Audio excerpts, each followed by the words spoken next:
Assalamualaikum Pak Anies. As what you mentioned before, the Malay language is similar to Indonesian language. So I think without a translator we can understand each other. So can I proceed my question with Bahasa? There is non-Malay in attendance here. So with English then. You, Pak Anies, asked you to ask the question in English then, to the benefit of the other audience. Okay. So I would like to ask regarding the language of Malay. What is your opinion if this language became the official language of ASEAN beside English? Because I think this language is spoken in Malaysia, southern Thailand, and some part of Indonesia. So what do you think if this language became the official language of ASEAN? Thank you. Namanya apa? Azam Kasubah. We need to enrich our language to begin with. I don't know how many words in Malay today. How many words of Malay? The number of words in the Malay language. How many? Anyone? In Bahasa Indonesia, we have 150,000 words in Bahasa Indonesia. And I remember when I started my job as Minister of Education, at that time it was only around 90,000. So I told our team, we need to enrich our language because 90,000 is not enough. Do you know how many words in the language, in English language? 1 million. And 7,000 additional words every year. How many languages in Arabic? 12.7 million words. Okay? So when you talk about our language becoming a language of international community, you really need to do our homework, enrich our language. How do we enrich our language? Absorb local language across the archipelago. Across the archipelago. Because in many local languages, even the word falling, it can be 20 words of falling. If you fall to the front, that's a different word. If you fall to the back, that's a different word. If you fall because it's slippery, that's a different word. And if you fall because there is a hole, it's a different word. What I'm saying is that, richness of a language is important when you present it to the international community as an international language. So that is why it's important for us here in Indonesia and Malaysia to continue enriching our language so that we can stand up in the international community and presenting our language to the world. But if we haven't done our homework, wait a minute, okay? Hold on. So do our homework. So my question is, firstly, I'm really honored to attend to your session today.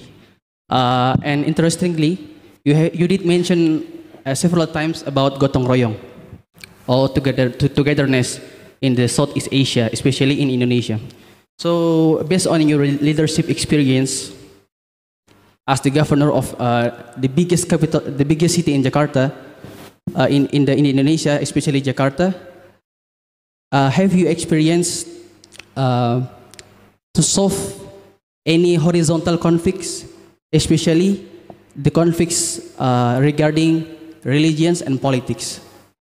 So what is your best suggestions and solutions to solve the ongoing conflict between Israel and Palestine right now? It's the first questions. The second question is, in your mind, what is the best things that an ideal nation and ideal people must do to achieve the sustainability and also wealth, as you mentioned before? Thank you. The second question, would you repeat? Okay. It's about sustainability and wealth. So what are the things that an ideal people and ideal nations must do to achieve sustainability and wealth? Thank you. Some of these important questions. First, with regard to gotong royong, had we experienced the method of using gotong royong in solving problems? Yes. Alhamdulillah, gotong royong is our roots in Southeast Asia, and the modern terms is collaboration, the work together, and we actually declared Jakarta as a city of collaborations. And when we solved problems of our traffic, Jakarta was famous for being heavy traffic congestions. When I stepped into office, Jakarta was ranked 4th most congested city in the world. Not bad. When you're number 4, I mean, what can you expect when you're number 4 in the world? So you step into that office, and so our idea was to transform our citizens from taking private vehicles into public transport. But we have more than 25 operators of public transport across the city. So I invited them for a meeting, all these operators, and I share with them the idea of gotong royong. Let's solve this problem together. We will shift the way we manage public transport. In the past, the public were using public transport, then they have transaction. So you pay to the microbuses, and the microbuses will give you services. And we told them we're going to change this. The public is paying to us. You can take public transport for 3 hours at no additional cost, and you can move any public transport with single tickets. And then we pay these operators based on kilometers. So they don't have to rely on how many passengers in their microbuses, because we will pay them based on kilometers, not based on numbers of passengers. So they don't have to wait in a certain corner of the street waiting for passengers. They just have to circle the routes. So we changed the equations. We talked to everyone. At first, it was one of the most difficult meetings we had. The most heated meeting I ever experienced, actually, when I meet with all these operators. And they were saying, the government is never fair. You are operators and you are regulators, and you have conflict of interest, and we have all these, sharp words to us. And I was new governor, so they were talking about government in general. So we shared our plan, talked with them. Meetings took place more than 70 times to reach agreement on the rates. It is a long process. It is a collaborative process. But at the end, we reach agreement, we move forward, and then we are able to double coverage of public transport in Jakarta from 42% of area of Jakarta into 87% in 4 years. And we tripled ridership from 350,000 passengers per day into 1 million passengers per day.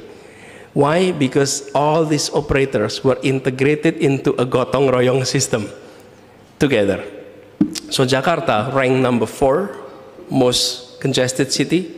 The following year, we dropped to number 7. The following year, we dropped to number 10. Okay? But we're still on the top 10. You want to be on the top 10, but not on traffic congestions. You want to be in the top 10 for something else. But in the 3rd year, we dropped to number 34. And then we're dropped to number... And that's not the end of the story. When we dropped to number 46 in the following years. So imagine, from the 4th most congested city into number 46. We are much better than Tokyo actually now. Yeah. And how that is done is not by us giving instruction. It's by surah. It's by gotong royong. It's by collaboration. Is the process speediest? No. More than 70 meetings. Can you imagine? 70 meetings, intensive meetings, sometimes heated. However, those are in a private conversations. All these differences until we reach agreement. And once we reach agreement, then we move forward. So we had that experience. And with regard to religious affair, the same thing. Sometimes we have issues of permits to build churches. Sometimes we have issues of permits to build mosque in Jakarta. And when you face that challenge, you don't go out to public and announce. You invite all related party, sit down together and share what is your thought, what should be the guiding principles, and openly talk about it. I remember having conversations with communities that rejected a permit for a mosque. Imagine in Jakarta, there's a community that say no to a masjid. Okay, you talk to them, discuss with them openly. But on the other hand, I'm also meeting the Muslim neighborhood who said no to permits for church.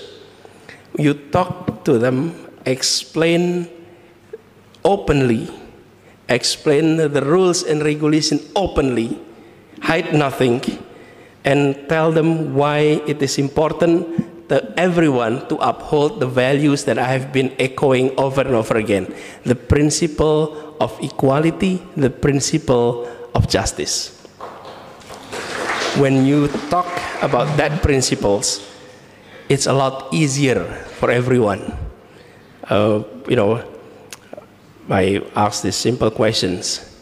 Do you ever read on your WhatsApp group or your Facebook stories about our fellow Muslims in UK, in Germany, feeling grateful that they finally have masjid for them to pray? And for many, many years, we often heard difficulties of Muslims as minorities in other places to have place of worship, masjid. Imagine in Jakarta, there is that story spreading on the other side of the world that the Catholics or the Christian unable to build churches here in their land. We are happy when the Muslims get the masjid in Europe. We should be grateful to allow our fellow Christians and Catholic to have churches in this land as a spirit of justice and tolerance. But again, surah, the spirit of gotong royong. So we had that experience. Now,